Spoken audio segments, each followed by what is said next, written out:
அண்மை செய்தி. தமிழக வெற்றிக் கழக தலைவர் விஜய் மாணவர்களுக்கு விருது வழங்கும் நிகழ்ச்சி தற்போது நிறைவு பெற்றிருக்கிறது.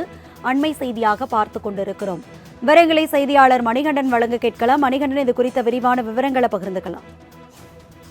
வணக்கம். தமிழக வெற்றிக் கழகத்தின் சார்பில் நடந்து முடிந்த 10 மற்றும் 12ஆம் வகுப்பு பொதுத் தேர்வுகள்ல சிறப்பாக மதிப்பெண் பெற்ற மாவட்ட அளவிலான அதிக மதிப்பெண் பெற்ற மாணவ மாணவர்களை கௌரவிக்கும் கல்வி விருது விழா இன்று காலை முதல் கட்ட விழாவாக மொத்தமாக 21 மாவட்டங்களை சேர்ந்த மாணவ மாணவர்களுக்கு நடைபெற்றது. சரியாக 10 மணிக்கு தொடங்கிய விழா 8:20 மணி அளவுல நிறைவடைந்திருக்கிறது. சுமார் 800 மாணவ மாணவியருக்கு 5000 ரூபாய் ஊக்கத்தொகை, சான்றிதழ் கொடுத்து அதே போல சால்வை அணிவித்து அவருக்கு அங்கீகாரத்தை வழங்கியிருக்கிறார். 2வது கட்ட விழா வரக்கூடிய ஜூலை 3ஆம் தேதி இது ராமச்சந்திரா கன்வென்ஷன் சென்டர் மையத்துல நடைபெற இருக்கிறது. மேலும் 700 இருந்து 800 நபர்களுக்கு, மாணவர்களுக்கு இந்த சான்றிதழ்களையும் ஊக்கத்தொகையும் தாவேகா சார்பில் தாவேகா கட்சியின் தலைவர் விஜய் வழங்க இருக்கிறார். இன்றைய தினம் நடைபெற்ற நிகழ்வுல காலை 10 மணிக்கு தொடங்கி 8:20 வரை ஒவ்வொரு மாணவருக்கும் தனித்தனியாக அவர்களுடன் உரையாடி அவர்களுக்கான அந்த அங்கீகாரத்தை வழங்கியிருக்கிறார். கடந்த முறை 14 மணி நேரம் ஒரே கட்டமாக 2000க்கும் மேற்பட்ட மாணவ மாணவர்களுக்கு இந்த கல்வி விருது விழா